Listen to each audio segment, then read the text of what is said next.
Gusto mo bang magkabahay? Pero maliit lang ang iyong lote. Daanan pa ng bagyo ang lugar nyo. Baka bahain ang itatayo nyong bahay o di ka na naman madamage dahil sa malakas na hangin. Well, kung naghahanap kayo ng house design for these considerations, perfect. Meron tayong sample house design para dito.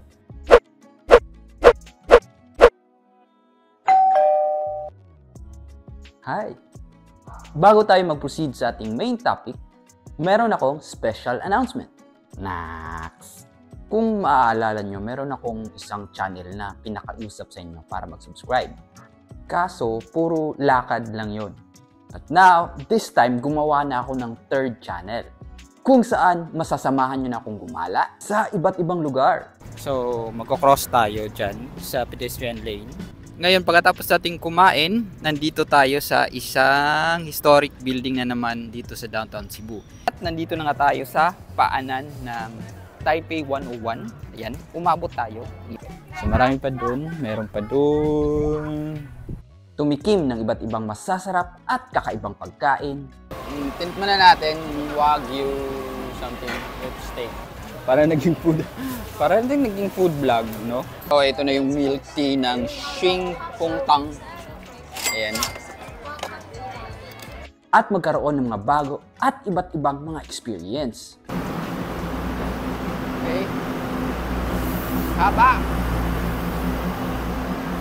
Dito man sa Pilipinas o sa abroad. At syempre may kasama itong mga konting travel informations. Mga sulit na mga traveler recommendations.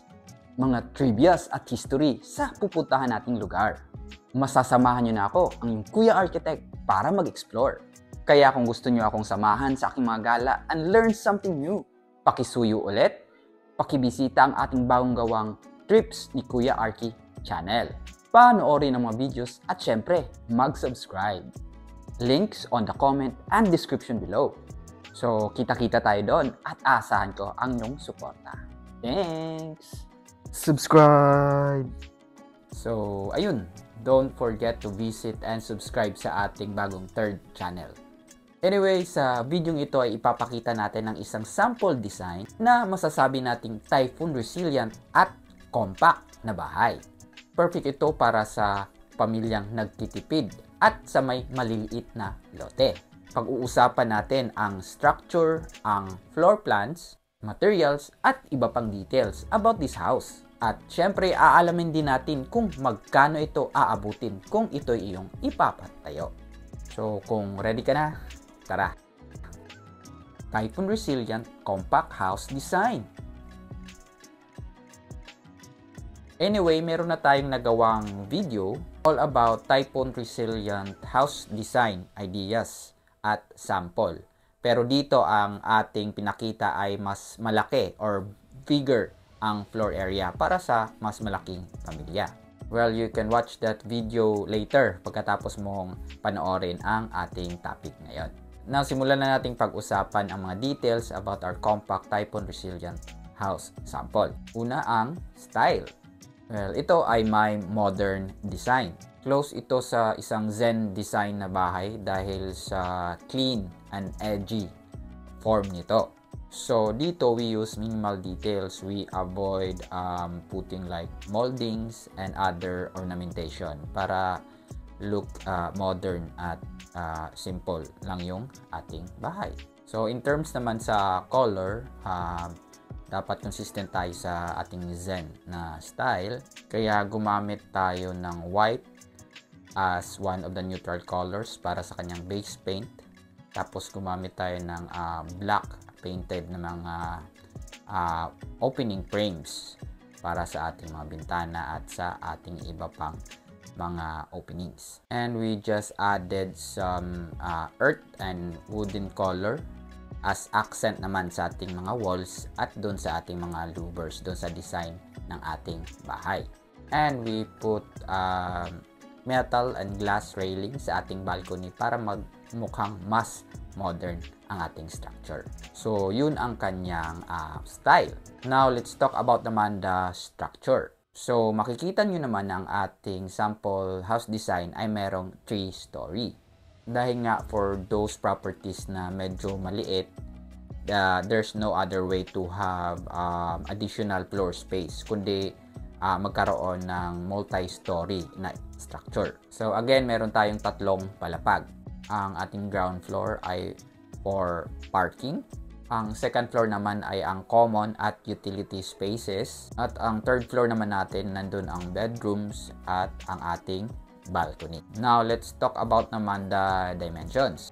So, ang every floor or sa isang palapag, sumusukat ito ng 3.5 by 6.5 meters. So, basically, kung i-round off natin, ang floor area ng each story ay 23 square meter.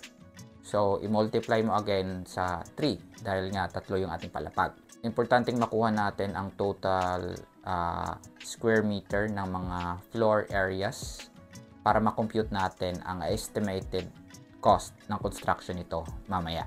Anyway, sa mga gustong malaman ang mga conservative estimate ng construction cost ng iba't ibang klase ng bahay, from low cost, standard hanggang sa high-end, pwede nyong panoorin ang videong ito para malaman nyo kung saan aabot yung budget ninyo. Anyway, ngayon pag-usapan naman natin ang ating floor layout, kung paano natin in-arrange yung spaces sa loob ng ating bahay. Well, based lang sa title ng ating video ngayon, ay meron tayong somewhat space constraint. Kaya nga masasabi natin isang compact na bahay. Siyempre, meron tayong ginawang mga compromises, no? Para ilagay natin yung mga important spaces, which should be layout with space efficiency. Ibig sabihin, dapat walang masayang na space dahil nga limited ang ating floor area. So, first, tignan natin yung ground floor. So, basically, makikita natin na parking lang talaga ang inlet natin na function sa ating ground floor. So, dito, ang floor-to-floor height, meaning yung taas from the floor level ng ground floor to the floor level ng second floor, ay nasa 2.7 meters.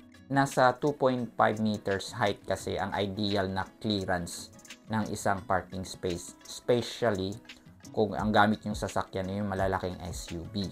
So, dapat mataas-taas yung clearance. Pero kung sedan or hatchback type lang yung mga sasakyan nyo na plan yung iparada doon, pwede na yung 2.2 to 2.3 clearance para magkasya rin doon yung mas maliliit na sasakyan. Take note lang ha, yung floor-to-floor height natin ay hindi pa kasama yung baba pag merong beam na nagbabisect within that area. So, ginawa nating 2.7 yung ating floor-to-floor sa ground floor para kahit meron namang beam na magbisect sa gitna, magkakasya pa rin yung height ng ating malaking sasakyan or SUV.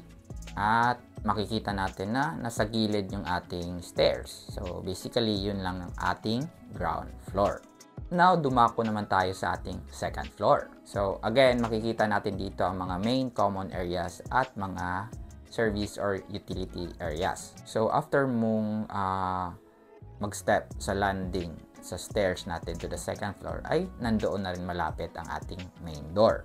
So, dito yung part where we allow the main door to swing inside. So, from there, diretso ka na sa dalawa nating common area na kinumbine natin. So, basically, ito yung combined living area tsaka yung dining area. So, makikita natin na dito banda ay meron tayong couch for our sitting area. At tapat lang nito ay ang ating 3-seater na dining area naman. Well, again, ang ating compact house ay maliit. Kaya it is enough lang for 3-member or 4-member na family. Or kahit mga couple lang. O kaya naman yung mga single. Mas maluwag, walang kasama. Anyway, ang ating common areas ay separated by our vertical studs na may wooden na finish. Nagsisilbi itong partition plus ito na rin yung ating masasabing supporting frame para sa ilalagay nating TV console na nasa malapit ng dining tsaka sitting area ng ating bahay. At again, ang mga studs na to ay siniseparate natin yung ating common spaces sa ating maliit na kitchen na meron lamang basic na mga fixtures gaya ng isang sink, ang range natin, at tapat nito yung ating ref. At syempre meron naman tayong mga overhead na cabinet at isang exhaust na range hood. At sa dulo, likod ng ating kitchen ay nandoon ang ating standard na banyo. Again, meron itong basic fixtures gaya ng lavatory, toilet bowl at yung ating shower. Now, tapat ng ating banyo ay ang ating access para sa hagdanan patungo naman sa ating third floor. Well, pagdating mo sa ating third floor ay meron tayong dalawang rooms plus ulit isang balcony. Yung isang room could be a bedroom at yung isa naman mas maliit ay pwedeng gawing office. Or kung hindi man ay gawin na rin isang tulugan pero medyo masikip, siguro isang folding bed lang ang maaaring kasya dito. Pero pwede na sa bisita siguro. Pero kung gusto mo ng a bigger space dun sa ating mga room sa taas, pwede mong i-convert yung balcony into another room kung hindi mo naman talaga kailangan ng isang open space. But later, malalaman natin kung bakit nandun yung balcony sa taas at anong importance nito sa ating design ng bahay. So, basically, yun na yung layout at yung mga spaces sa loob ng ating sample house design. Now, pag-usapan naman natin ang typhoon resilient feature ng bahay na ito. Paano nga ba ito matibay pagdating sa bagyo? Tara, pag-usapan natin. Let's go! Una, ang pagli-layout ng mga palapag. So again, ang ground floor ay basically parking lang ang nandoon. Well, sinadya ito dahil in times na magkaroon ng malakas na ulan at nagdulot ng pagbaha, walang masisira na kagamitan dito. Of course, kung merong nagbabadyang malakas na bagyo or may tendency na tumaas ang tubig, syempre, ida-drive mo ang yung kotse sa mas mataas na lugar para maiwasan ang damage dito. So, wala namang mga special na solution for baha talaga. Except sa pataasan mo lang talaga yung elevation ng mga main story mo para hindi maabot ng tubig pag may baha. Well, ang bahay ay gawa sa concrete, kaya masasabi natin hindi ito basta-basta madadamage sa malalakas na hangin. Speaking of concrete, ang ating bubong ay naka-parapet. Well, sa hindi nakakaalam, ang isang parapet ay parang ledge na concrete na pumapalibot sa length ng buong bubong. Para siyang perimeter protection ng mga bubong para hindi ito madaling pasukin ng hangin at ma-avoid ang pagka-damage nito, especially kung malakas yung bagyo. Isa pa sa design feature na angkop sa mabagyong lugar ay ang mga openings nito. Ang mga bintana na ginamit natin sa sample design na ito ay mostly owning tsaka jalousie. Wala tayong masasabing malalaking panels sa ating mga openings gaya ng mga sliding doors at windows. Well, masasabi natin mas matibay kasi ang mga ownings kasi meron itong mga extra frames sa kanyang panels which hindi madaling masira ng malakas na hangin dahil nga sa extra support ng mga framing ito. Ang advantage naman ng isang jalousie ay ang pagiging easily replaceable. Ibig sabihin, kung may nasirang panel ay mas madali lang itong palitan dahil maliliit yung kanyang blades at kaya lang itong i-replace. Di gaya ng mga sliding at casement window na kapag nabasag yung isang part ng glass panel niya ay kailangan mong palitan yung buong panel. So again, pag jalousie ang gamit mo, mas madali itong i-replace pag nabasag yung isang panel niya. Well, hindi rin naman madaling mabasag yung mga jalousie unless kung sadyain talaga or meron talagang malakas na impact. Pero kung ordinary lang naman hangin, hindi naman ito basta-basta masisira.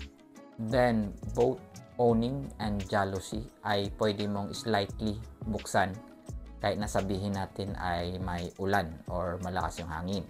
Dahil alam nyo ba na mas delikado yung bahay kapag nakasarado lahat ng openings dito pag may malakas na bagyo. Yung pressure kasi sa loob ng bahay, which is pa-upward, ay pwedeng lumakas pag walang lalabasan yung pressure na yon. Dahilan kung bakit mayroong mga bubong na natutuklap. Kasi pag sarado yung mga openings na yon, tapos malakas yung hangin ay itaas ng bubong, yung upward pressure ng bahay napakalakas. So again, ang jalousie at yung owning ay perfect na bintana sa mga typhoon prone na lugar. In terms naman sa space, both again owning tsaka yung jalousie required lesser space para ma-maximize yung ventilation. Pwede kasi nilang papasukin ng mas maraming amount ng hangin sa loob nang hindi nagre-require ng mas malaking opening. Unlike dun sa sliding window na 50% lang yung na-open, kaya kailangan pa niya ng karagdagang space sa wall. Which is, pag maliit yung bahay mo, medyo hindi ito akma para doon. So sa ating design makikita natin yung mga bintana sa gilid, no? But kung yung ating bahay, ang kanyang walls ay within the easement or wala na sa setback or di ka naman kaya ay sinagad na sa property line, magiging firewall na ito. Ibig sabihin, wala na dapat mga openings dito. Wala nang bintana or any other kind na pwedeng pasukan ng apoy pag may sunog. At mapapansin nyo meron tayong vertical studs or louvers sa harapan ng ating bintana sa ating second floor. More than sa aesthetic, ito ay nilagay doon para magsilbing protection. Dahil nga pag merong malakas na bagyo, maaring may mga malalaking debris na maaring tumama doon sa ating mga opening sa harap. Kaya naglagay tayo ng parang barrier para dito.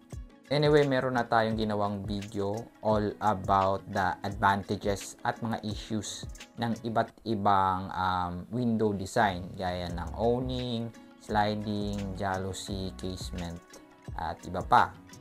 So, you can check those details pagkatapos nyo panoorin ang video ito. Now, isa pa sa typhoon protection feature ng bahay na to ay ang ating balcony sa third floor. Pag nagkaroon kasi ng napakataas talaga ng baha, inabot na yung second floor, no? Ay meron pa tayong open base doon sa ating third floor kung saan mas madali kayong i-rescue dahil nga walang obstruction doon. Mas madali ling mag-airlift kung ganun. So, hindi nyo na kailangan pang umakyat doon sa mismong bubong para lang ma-rescue. Siguro through a helicopter. Malay natin. So, ayun ang ilan sa mga typhoon protection feature ng sample house design natin. So, sana nakatulong. Well, finally, nandito na tayo sa exciting part. Magkano kaya ito aabutin? Well, yung kanina, nung nakuha na natin yung total na floor area ng design na ito, which is like 69 square meters sa tatlong palapag. Pwede mo na itong i-multiply sa 25,000 to 35,000 per square meter ng floor area yon, which we get a range of 1.7 to 2.3 million pesos ang halaga ng construction ng bahay na ito. Well, medyo mahal given na ito ay gawa sa concrete, yung buong structure. At sa range na yon ay standard finish na ang ating magagamit sa sample design na ito. Labor at material cost na yon combined. So, yun yung range ng presyo. Maaring mas magmura pa yung ating construction cost kung kaya nyong maghanap ng mas murang supplier or yung mga mas murang manpower. Well, talagang mahal na ang mga bakal ngayon. Well, kung gusto mo ng mas matibay, especially kung bagyuhin yung lugar nyo, syempre, you go for concrete. So, yun ang mga details about our typhoon resilient compact house design. Sana nagkaroon kayo ng idea kung ano mang gusto nyong ipatayo na bahay. Ganun. Again, for a bigger house na typhoon resilient din. At ang mga feature nito ay kagaya rin ng ating smaller house. Pero mas malaki nga yung space for a larger family. Kung meron kayong mas malaking budget, well, pwede nyo again panoorin ang video ito. At kung may katanungan or opinion related sa ating topic, ay isulat nyo lang ito sa ating comments below. Siyempre, huwag kalimutang mag-like, share, at kung hindi pa, please do subscribe. At ulit sa aking mga taga-suporta or mga bago pa lang dito, well, pasuyo ulit. Maglalambing na naman ako sa inyo. Please, pakibisita at pakipanood ang mga video ng ating pangatlong bagong channel. Ito yung trip ni Kuya Arky. Siyempre, pag nandun na kayo, please do subscribe. Ulit, ito ang yung Kuya Architect. Salamat sa panonood at see you sa ating next video. Bye!